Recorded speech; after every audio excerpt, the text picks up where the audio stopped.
नमस्कार दोस्तों, कैसे हैं आप लोग। सेम सेक्स मैरिज फिर से न्यूज में है और हाई कोर्ट में रिसेंटली एक प्लिया फाइल हुई है। प्लिया किसने फाइल की है?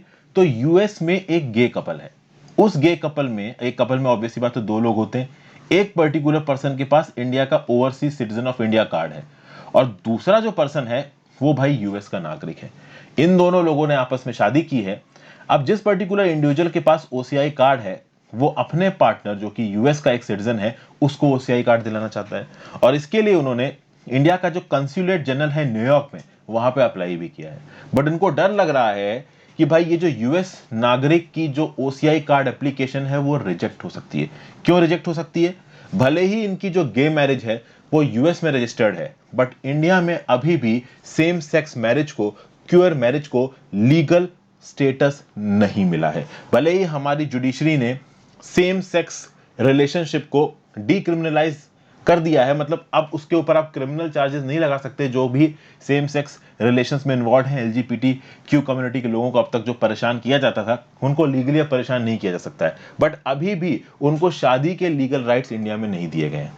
तो इस पर्टिकुलर कपल को लग रहा है कि इनकी ओसीआई कार्ड की एप्लीकेशन रिजेक्ट हो जाएगी और इसीलिए पहुंच कहां गए हैं ये लोग, कुछ ज्यादा ही अवेयर हैं। ये पहले ही दिल्ली हाईकोर्ट में पहुंच गए और जब दिल्ली हाईकोर्ट में पहुंचे तो दिल्ली हाईकोर्ट में जाके उन्होंने बोला कि मिलॉर्ड, हमारी शादी 2 साल के लिए ऑलरेडी यूएस में रजिस्टर्ड है और हम सिटीजनशिप एक्ट 1955 के प्रोविजंस के हिसाब से ओसीआई कार्ड के लिए एलिजिबल है। एक के पास तो ऑलरेडी ओसीआई कार्ड है, वो अपने दूसरे पार्टनर को ओसीआई कार्ड दिला रहा है और चूंकि उसको डर है कि उसकी ओसीआई कार्ड की एप्लीकेशन रिजेक्ट हो जाएगी। क्यों? क्योंकि इंडिया के अंदर सेम सेक्स, क्वियर और नॉन हेट्रोसेक्सुअल मैरिजेस को लीगल रिकॉग्निशन नहीं दिया गया है। कहां पे? फॉरेन मैरिज एक्ट के अंदर और स्पेशल मैरिज एक्ट के अंदर। तो जब दिल्ली हाईकोर्ट में यह पिटीशन पहुंची, दिल्ली हाईकोर्ट ने एक नोटिस सर्व किया है केंद्र सरकार को और नोटिस में केंद्र सरकार को बोला है कि भाई इन सेम सेक्स, क्वियर और नॉन हेट्रोसेक्सुअल मैरिजेस को आप रिकॉग्निशन क्यों नहीं दे रहे हो फॉरेन मैरिज एक्ट और स्पेशल मैरिज एक्ट के अंदर। ये तो गलत है।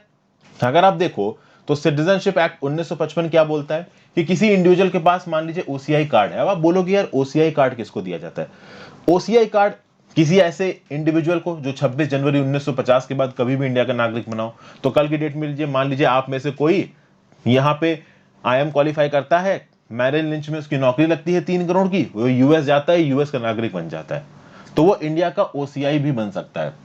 इंडिया का ओसीआई कार्ड रख सकता है। ओसीआई कार्ड के बहुत से बेनिफिट्स होते हैं। आप इंडिया आ सकते हैं बिना वीजा के, कुछ लंबे समय तक इंडिया में रह सकते हैं। ऐसे बहुत से बेनिफिट्स होते हैं ओसीआई कार्ड होल्डर को। चूंकि आप इंडिया के नागरिक थे, यूएस चले गए, यूएस के नागरिक बन गए, तो इंडिया के नागरिक तो रहे नहीं बट इंडिया की ओसीआई जरूर रह सकते हो। ऐसी बहुत सी कंडीशंस है यहाँ पे ओसीआई बनने की। तो एक इंडिविजुअल यहाँ पे ऑलरेडी ओसीआई है, उस ओसीआई इंडिविजुअल ने एक यूएस नागरिक से शादी की, सेम सेक्स शादी है, उनकी शादी यूएस में रजिस्टर्ड है। तो टेक्निकली शादी रजिस्टर्ड है तो इंडिया में उस यूएस नागरिक को ओसीआई कार्ड मिल जाना चाहिए। बट प्रॉब्लम यह है कि इंडिया के अंदर सेम सेक्स मैरिज अभी भी लीगल नहीं है। तो उस पर्टिकुलर इंडिविजुअल का ओसीआई एप्लीकेशन रिजेक्ट ना हो जाए न्यूयॉर्क के इंडिया के कंसुलेट जनरल में, इसलिए पहले ही दिल्ली हाईकोर्ट में यहां पे पिटीशन फाइल कर दी और यूनियन गवर्नमेंट फिर से प्रेशर में है। और केवल इनकी ही पिटीशन पेंडिंग नहीं है, इंडिया में बहुत से हाई कोर्ट्स में बहुत सी पिटीशन पेंडिंग है। कहा यह जा रहा है कि फॉरेन मैरिज एक्ट 1969 के अंदर अगर सेम सेक्स मैरिजेस को आप रिकॉग्निशन नहीं देते हो तो this will be a violation of article 14 and 21 of the constitution. और अगर स्पेशल मैरिज एक्ट 1954 के अंदर अगर आप सेम सेक्स मैरिज और क्वियर मैरिज को रिकॉग्निशन नहीं दे रहे हो तो that will be a violation of article 14, 15, 19, 21 of the constitution of India. तो इतने लीगल प्रोविजंस हमारी हाई कोर्ट में पहुंच गए हैं और मोस्ट प्रॉब्ली देखिए यहाँ पे हाई कोर्ट, सुप्रीम कोर्ट जो भी होगी ना वो एलजीबीटी कम्युनिटी के लोगों के फेवर में ही डिसीजन सुनाएगी। हमारी सरकार को देखिए मैं आपको बता दूं, जो भी हमारे कैबिनेट लीडर्स हैं उनको सेम सेक्स मैरिज को रिकॉग्निशन देने में कोई प्रॉब्लम नहीं है। बट बात यह कि हमारी सोसाइटी बहुत ज्यादा कंजर्वेटिव है और ऐसी कंजर्वेटिव सोसाइटी में इतने प्रोग्रेसिव डिसीजन कभी कभी वोट बैंक को नाराज कर देते हैं, इसलिए पॉलिटिशियंस इतने टफ डिसीजन लेने में डरते हैं। अब तक यूनियन गवर्नमेंट की तरफ से क्या व्यू पॉइंट निकल के आए? यूनियन गवर्नमेंट ने बोला है कि भले ही ये जो Navtej Singh Johar versus Union of India case है उसमें सुप्रीम कोर्ट ने साफ साफ बोल दिया है कि भाई अगर आप सेम सेक्स बिहेवियर फॉलो करते हो, अगर आप एलजीबीटी कम्युनिटी को बिलोंग करते हो तो this is not a criminal offence. आपके ऊपर penal offence under section 377 of Indian penal code नहीं चलाया जा सकता है।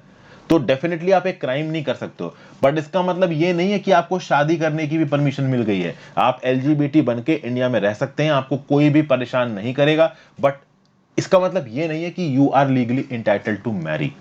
इंडिया में कोई भी personal law, even special marriage act या फिर फॉरेन मैरिज एक्ट, ये सेम सेक्स मैरिज को रिकॉग्नाइज नहीं करते हैं। अब यहां पे केंद्र सरकार के ऊपर यही प्रेशर डाला जा रहा है कि पार्लियामेंट में इन एक्ट को अमेंड करवाइए और सेम सेक्स मैरिज को इंडिया में रिकॉग्नाइज करिए। और सुप्रीम कोर्ट भी इस बारे में फेवर में बोल चुका है, हाई कोर्ट भी इस फेवर में बोल चुका है। बट सरकार को अगले इलेक्शन सोचने होते हैं, और अगले इलेक्शंस के हिसाब से सरकार को ये इतना प्रोग्रेसिव डिसीजन शायद नहीं लग रहा है, इसलिए बात यहां पे फंसी हुई है। जनरल स्टडीज पेपर 1 में, जनरल स्टडीज पेपर 2 में, दोनों जगहों पे ये न्यूज आपको बहुत ज्यादा काम आएगी।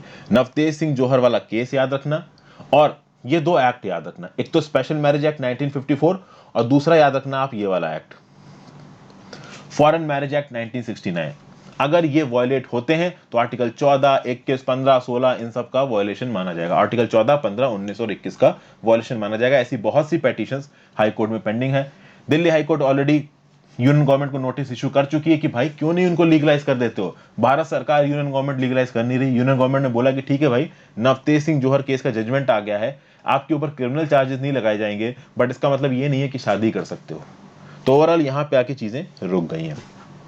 आई होप आप इस पर्टिकुलर आर्टिकल का एसेंस समझ पाए हो। यहाँ पे मैं आपको कुछ स्पेसिफिक लीगल पॉइंट्स बता रहा हूँ, इसीलिए मैंने एक छोटी सी वीडियो आपके लिए बनाई। मैं ऐसी और छोटी छोटी वीडियोस टॉपिक का क्रक्स आपको बताने के लिए लेके आता रहूंगा। डिटेल में ओवरसीज सिटीजन ऑफ इंडिया क्या होता है, इसके लिए यहाँ पे आर्टिकल में मैंने लिख रखा है। इंडिया में करंट सिचुएशन क्या चल रही है, स्पेशल मैरिज एक्ट 1954 में क्या लिखा है, मैरिज कैसे रजिस्टर होती है इंडिया में, ये पूरा का पूरा प्रोसेस यहाँ पे लिखा हुआ है। आप इसको आराम से जाके वेबसाइट पे पढ़ सकते हैं। इस पर्टिकुलर आर्टिकल का लिंक नीचे डिस्क्रिप्शन बॉक्स में दिया है, वेबसाइट पे जाके आर्टिकल को प्रिंट भी मार सकते हैं। ज्यादा से ज्यादा लोग साथ इस वीडियो को शेयर करें। Have a great day friends.